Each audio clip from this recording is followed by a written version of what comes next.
The film is fantastic. My question is, in terms of the tone, the Marvel Cinematic Universe is kind of matching the comics, is getting more fantastic, more out there. I wonder if the humour was a way of trying to ground some of that to make it palatable. And in the other sense, as the actors, as the cast, as the world is getting more fantastical and things are getting more strange, what did you find to hook yourself as actors into grounding your performances and trying to stay true to your characters?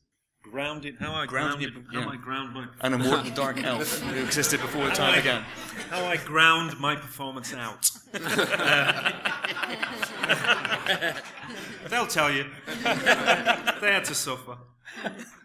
Well, it's interesting talking about the humour of the film. I saw it last week and was really surprised at the amount of humour because I'm such a miserable bastard. I was completely excluded from any of the joy. My character was completely grounded in vengeance. He was like a maniac for revenge. The idea, I think, with Alan and Kevin was to suggest that the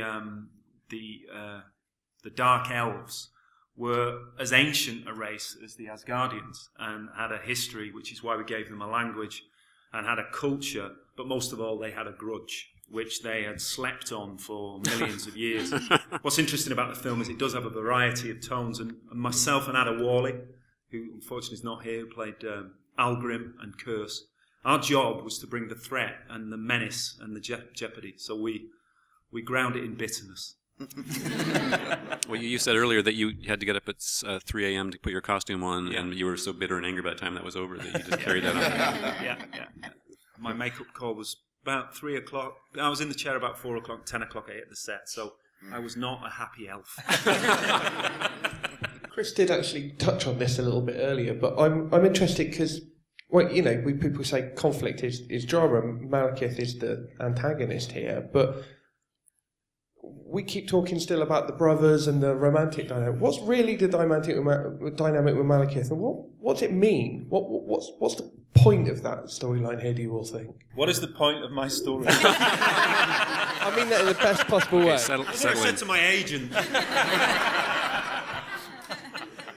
what I said to Kevin.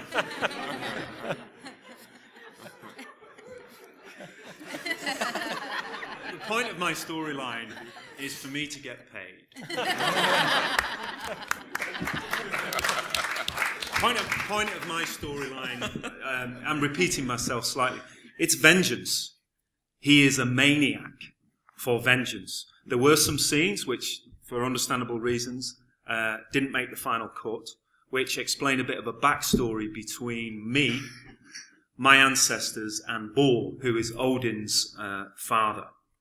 But basically, the Dark Elves, before the Big Bang, centuries and centuries ago, were humiliated in defeat and ground into the dirt by Odin, and Malekith has slept on that. And the theme of that element is vengeance, really. And as we know, as somebody said, you know, let he who seeks vengeance be careful to dig 2 graves, because it's a pointless exercise. That's it. My job was to bring a dark element, the dark world. The Dark Elves are seeking to turn light into darkness. It's really that simple. And that classic, if you like.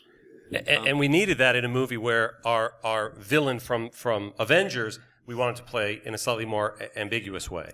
And in order to do that, we needed somebody who could drive the entire storyline and give Thor a reason to have something to fight against. And we're all jumping in on this one. I mean, Malekith is a purist. He's a fundamentalist. He's a zealot. One of the major themes in the movie for me is something that, you know, most of our characters have to confront in one way or another. And it was a theme that was expressed very clearly by Malekith in the scene that you will find on your Blu-ray, where he's confronting Odin, and he says, you have to ask yourself, as I once did, what are you willing to sacrifice for what you believe? And every character goes through a turning point like that in the movie, and Malekith is the kind of guy who would sacrifice anything for principle, and we've seen him do it, and Thor learns a difficult version of that and decides to go a different way.